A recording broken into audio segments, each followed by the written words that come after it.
Welcome to Dark Knight Films Reviews and another special ranking video.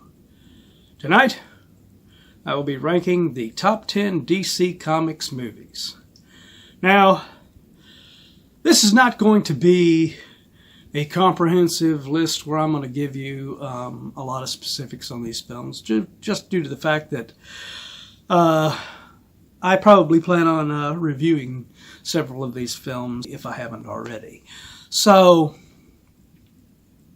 that being said, here is my list of the top 10 DC Comics movies. Coming in at number 10, we have The Dark Knight Rises from 2012. Now,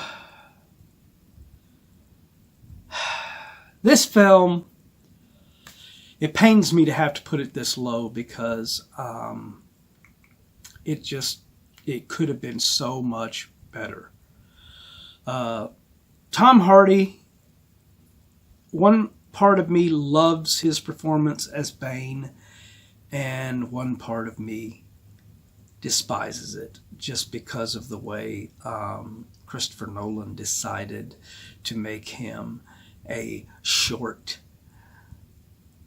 normal-sized guy. I mean, he could have easily put some Lord of the Rings movie magic in here and made Tom look like a giant to every character that he's on screen with, which would have helped with this film. But that's not the only problem with this film. The other problem is the Talia al Ghul character, which was just a waste. So, I wish I could put it higher, but I can't. Coming in at number 9, and I'm going to hear some groans on this one. Superman 4, The Quest for Peace from 1987. Now, a lot of people like to shit all over this movie and hate on this movie, but I actually think it has a lot of good Christopher Reeve moments and even Gene Hackman, Lex Luthor moments in it. So I do not despise this film as a lot of other people do. John Cryer is pretty annoying in this, playing Lenny. But other than that, I think the rest of the movie is a pretty good film.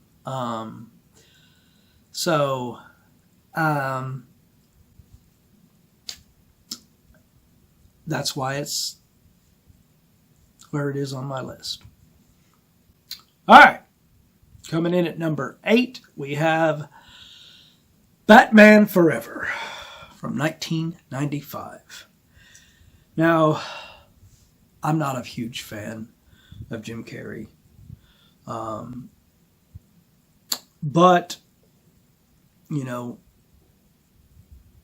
I think that's the only negative to this film, really, other than the fact that Two-Face, Tommy Lee Jones, played him too Jokerish.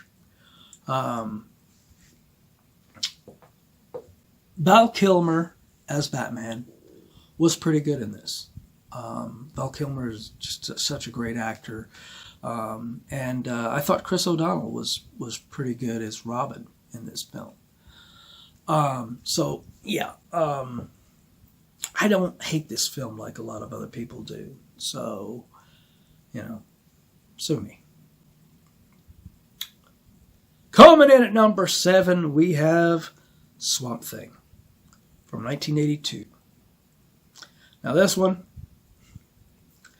a DC Comics movie directed by Wes Craven.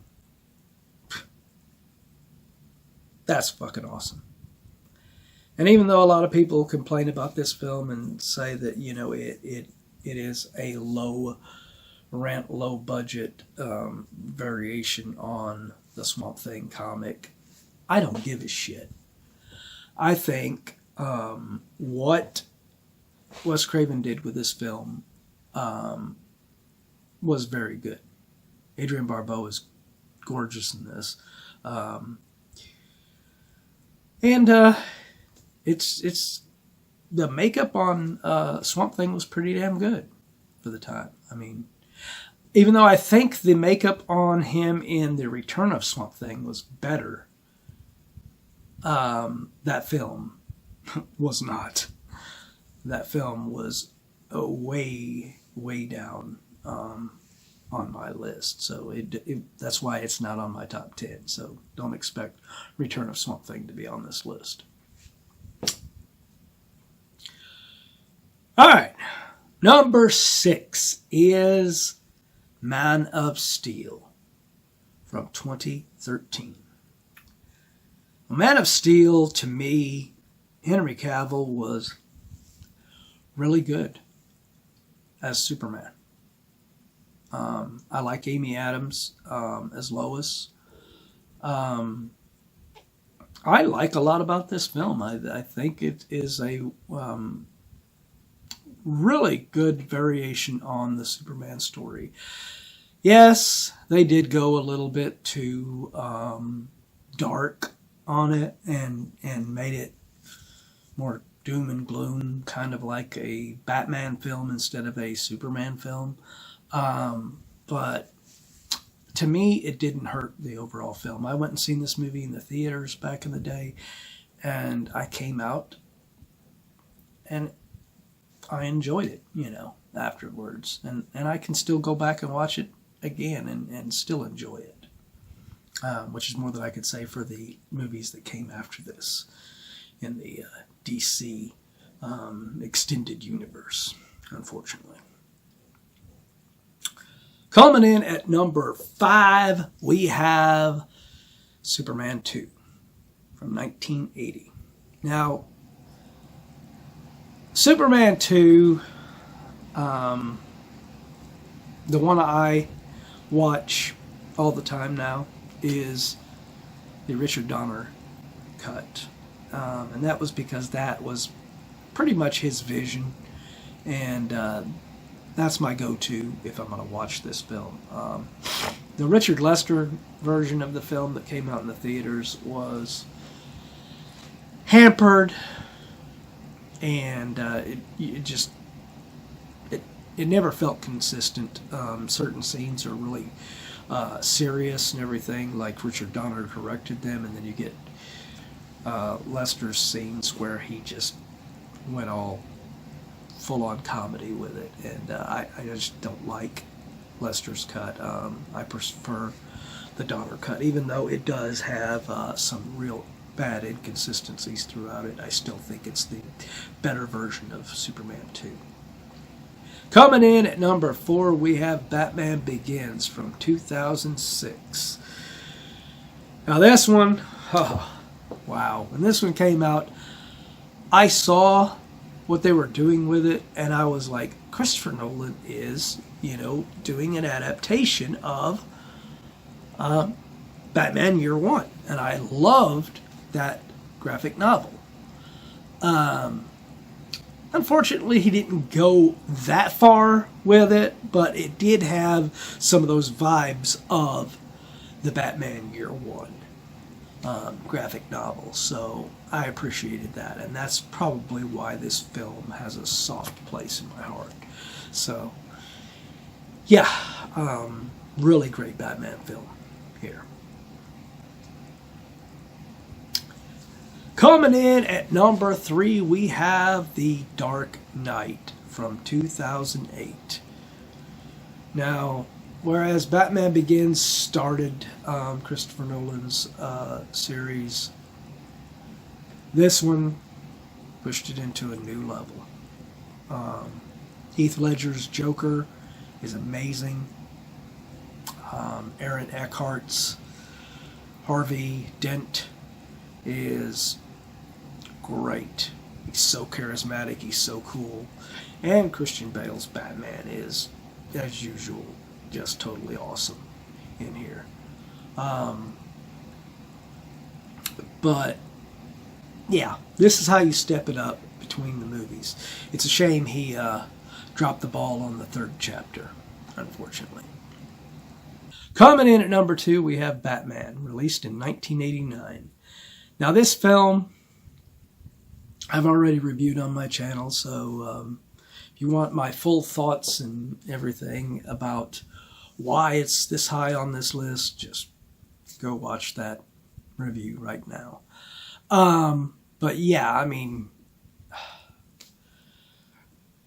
this was so well done by Warner Brothers. They really did a good job keeping Tim Burton focused on making a good DC Comics film, and Jack Nicholson and Michael Keaton, Kim Basinger. I mean, the whole cast is just great in this film. Like I said, see my review for my full comments on this. But yeah, this one's number 2 for me. All right, so coming in at number 1, we have Superman from 1978. Now, as much as I really like Batman, I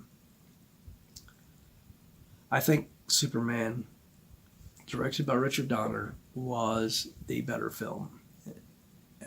And to me, it is the greatest DC Comics adaptation of all time. This was just such a great comic book film. And basically, it's the one that started it all. I mean, basically, before this one, I mean, they were just cheesy TV series and stuff. So this one was what made superheroes big blockbuster movies. And for that, it makes my list at number 1. But what do you guys think? What is your list of the top 10 DC Comics movies? Would you put movies from the DC Extended Universe on your list? Let me know in the comments down below.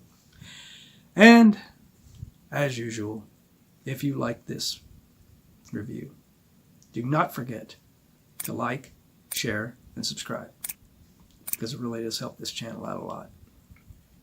And don't forget to hit that bell icon so you can be notified about future videos.